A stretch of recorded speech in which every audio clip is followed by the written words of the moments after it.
Sumi's kitchen and ব্লগে রাখার চেষ্টা করি। বাবা মার ভূমিকা অনেক বেশি ইম্পর্টেন্ট একটা ছেলের জীবনে। আলামনির দেয়া প্রথম 3 পিস। আমাদের আদর্শের মধ্যে এই চরিত্র কেন আসে না? আসুন আমরা এরকম নবীর মতো কাজকর্ম করি, নবীর আদর্শকে ধরে রাখি। আল্লাহ তাআলা রব্বুল আলামিন এই দলের মধ্যে স্বামী-স্ত্রীর মধ্যে সালাম দেশে দেশে সালাম বিনিময় হবে। যখন স্বামী স্ত্রী সালাম দিবে, সন্তান দেখে দেখে সন্তানও সালাম দিবে। মা বাবা যখন রাস্তায় চলে মানুষকে সালাম দেয়, সন্তান সাথে থেকে দেখে দেখে সে মানুষকে সালাম দিতে শিখে। মা বাবা যখন বাবা আদর্শ ব্যবহার করে সন্তানটা গ্রহণ করে সাথে দেখে দেখে।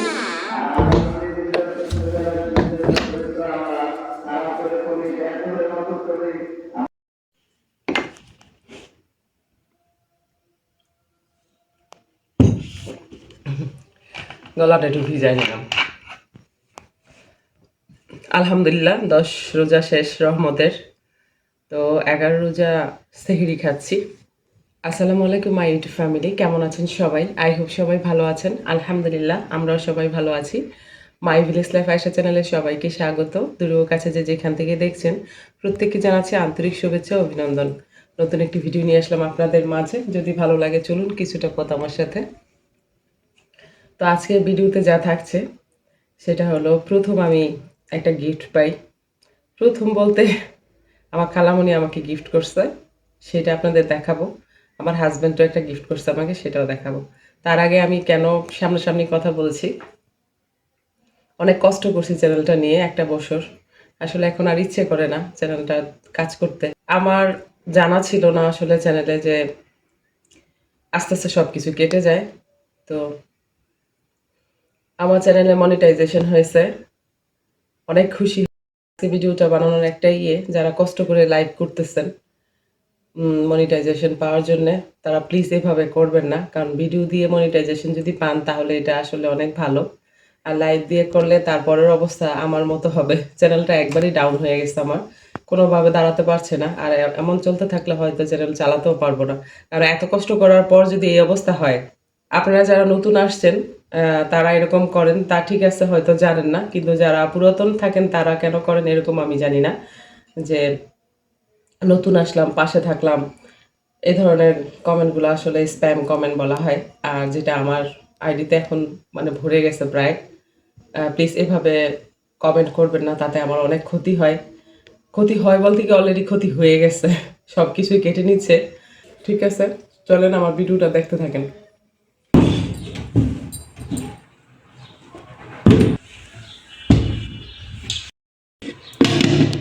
এটার মধ্যে হলো ভাত, একটু ক্লোজ করুন।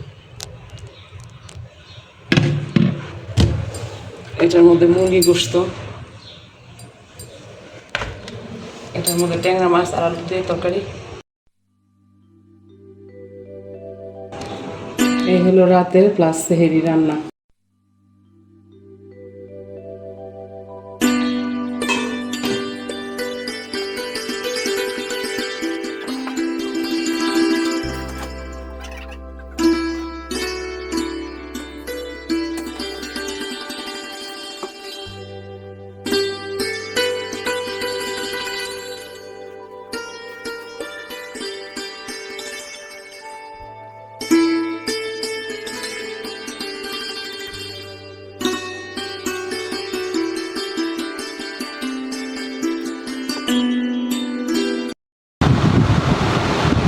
এখনো সময় আছে, যেহেতু সময় আছে তো একটু কোরআন পড়ি।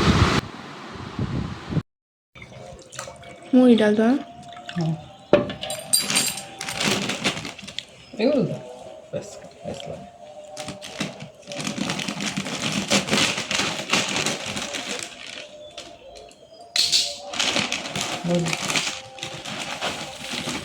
বলো দাদা।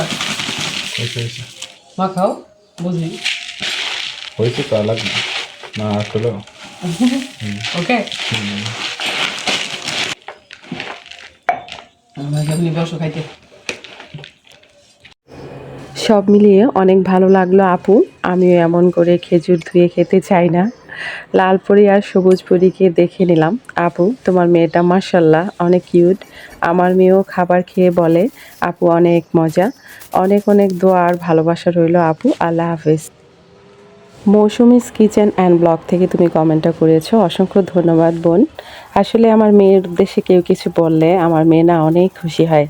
এর আগেও একজন বলেছিল, নামটা এই মুহূর্তে মনে নেই, যে মাইশামণি কেমন আছে, সেটা অবশ্য আমার লাইভে বলেছিল। মাইশামণি এত খুশি হয়েছে কি আর বলবো। আসলে ও খুশি হওয়ার অনেকটাই কারণ অনেকগুলো ভিডিও ও দেখে দেয়, অনেকেরই মোটামুটি চিনে, আমাকে গল্প করে ওই আন্টি এরকম, ওই আন্টি ওরকম। তো অনেক সময় দেখা যায় আমি অন রেখে কোরআন পড়ি বা কিছু হয় এরকম, বাট আমার মেয়ে একদম চোখের সামনে রেখে দেখে। যদি ওকে আমি বলি এভাবে দেখো না, চোখে প্রবলেম হয়ে যাবে, কিন্তু ও শুনতে চায় না। আমারও মাঝে মাঝে দেখা যায় অনেক আপুদের ভিডিও যখন আমি দেখি, আপনারা হয়তো বিশ্বাস করবেন না, আমার না কেমন যেন একটা মায়া হয়ে যায়, মনে হয় 4 মিনিট 5 মিনিট দেখবো না, পুরোটাই দেখি। আবার মাঝে মাঝে দেখা যায় মাথাটা এত যন্ত্রণা করে, মনে হয় ভিডিও সব ছেড়ে রমজান মাস তো আর রোজ রোজ পাবো না, কোরআনটা পড়ি। এবং বেশিরভাগ ক্ষেত্রেই তাই হয়, অন করে রেখে দেই। আপুরা কিছু মনে করো না। আসলে কোরআন পড়তে এখন আমার অনেক ভালো লাগে, হয়তো তোমরা বিশ্বাস করবে না, কেমন যেন একটা অদ্ভুত ফিলিংস কাজ করে রমজান মাসে। অনেক সময় দেখা যায় এক পারা পড়লে আর পড়তে ইচ্ছা করে না, মাথা ক্যান করে। আবার অনেক সময় দেখা যায় পড়তেই থাকি, এত ভালো লাগে, উঠতে ইচ্ছে করে না।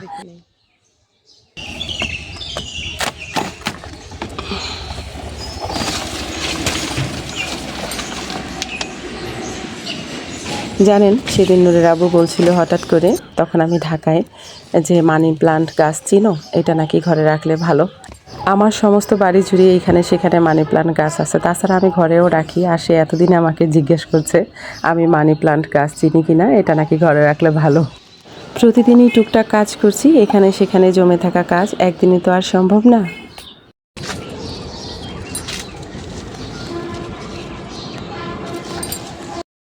বন্ধুরা, আমি যেহেতু প্রতিদিন ভিডিওটা দিচ্ছি না, তাই 2 দিনের ভিডিওগুলো একটা ব্লগে রাখার চেষ্টা করি। তো যাই হোক, ছাদের যে ফলগুলো সেটা দেখাচ্ছি। আর গোপা, তুমি তো পছন্দ করো, নাও দেখে নাও, আমার পাশাপাশি তুমিও। তো ছাদে ফল রাখা আসলে অনেক টাফ, ওয়েদারটা যেহেতু অনেক রাফ, বুঝতেই পারছেন।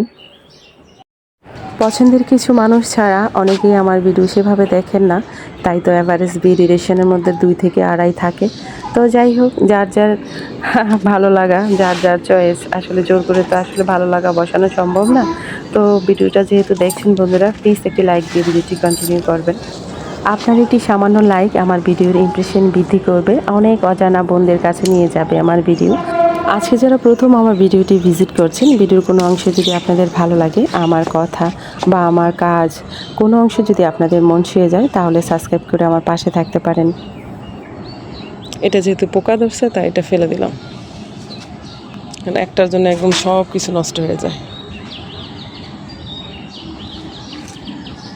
ফেলে দিলাম বলতে মানে ছিঁড়ে ফেললাম গাছ থেকে, আর কোথাও নাই দেখেন, কিন্তু এটার কারণে সবটা ভরে যেত। কিছুদিন আগে আমার বড় ছেলের সাথে গল্প করছিলাম বসে, হঠাৎ করে আমার ছেলে এমন একটা কথা বলল, কথাটা শুনে মনে মনে ঠিকই আমার ভালো লেগেছে। আমার ছেলে বলছে, মা, ছেলেদের যদি সাংসারিক একটা বউ হয় তাহলে তাদের ভাগ্য এমন সাংসারিক যারা টাকা নষ্ট করে না, জমিয়ে রাখে, তাহলে প্রত্যেকটা ছেলেদেরই উচিত সেই সব সাংসারিক মেয়েদের আরও টাকা পয়সা দেয়া। আমি ছেলের কথা শুনে খুব একটা কিছু বলিনি, কিন্তু মনে মনে আসলে খুশি হয়েছি। আসলে মুয়াজ্জিন সাহেব যে কথাটা বলেছিল যে সন্তানরা যা দেখে বাবা মার কাছ থেকে সেটাই শিখে। তো যাই হোক, সব কিছু মিলিয়েই তো জীবন মানুষের, কখনো ভালো স্মৃতি থাকে তাদের মেমোরিতে, আবার কখনো খারাপ স্মৃতি থাকে। তবে আমাদের প্রত্যেকেরই উচিত আমরা স্ব-স্বভাবে পরিবার থেকেই বাচ্চাদের শিক্ষা দেওয়া। তার জন্যে বাবা মার ভূমিকা অনেক বেশি। বাবা মাকে যা দেখবে সন্তান আসলেই তাই শিখবে। তো যাই হোক, আসলেই হয়তো না সত্য, একটা পুরুষের অনেক ভাগ্য করে একটা সাংসারিক মেয়ে পেতে হয়, অনেক ভাগ্য লাগে বটে।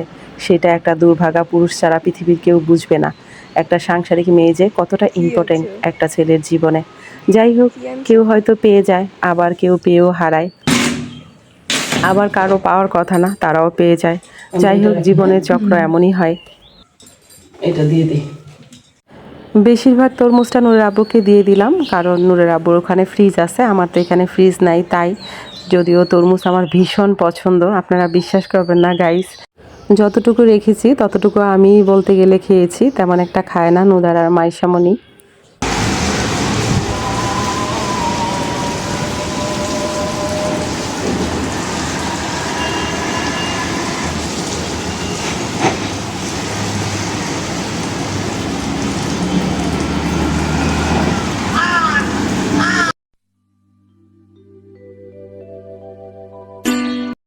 খালামণির দেয়া প্রথম 3 পিস, এটা ওড়নাটা, এটা সালোয়ার, আর এটা হলো জামা। কেমন হয়েছে আপনারা বলবেন। বিসমিল্লাহ। যেহেতু মানে ভাত রান্না করতে অসুবিধা, সুন্দরী না, সিলভার ওয়াটার কালার। মানে কিছুদিন আগে এসে আমার ভিডিও দেখছে, তো সেই ভিডিওর মধ্যে কাঁটা চামিচ দিয়ে করছি, তাই এই জীবনের প্রথম সে রিয়েলাইজ করলো যে কোনো কিছু আমার প্রয়োজন হয়। যাই হোক, আমি খুবই ইমপ্রেস হয়ে গেছি, মানে খুশির আসলে নাই, ভাল লাগছে আসলে খুব। এখন ইনশাআল্লাহ এটার মধ্যে রান্না করবো স্পেশাল কিছু। মাশাআল্লাহ, কত সুন্দর বিরিয়ানি রান্না করলাম, যেটা মাইশামণি রান্নাদারের অনেক ফেভারিট। জানি অনেকেই চলে গিয়েছেন, এই পর্যন্ত অনেকেই নেই। এটা বুঝে গেছে বেতবটা। আজকের মতো এখানেই রাখছি, দেখা হবে নতুন ভিডিওতে। আল্লাহ হাফেজ।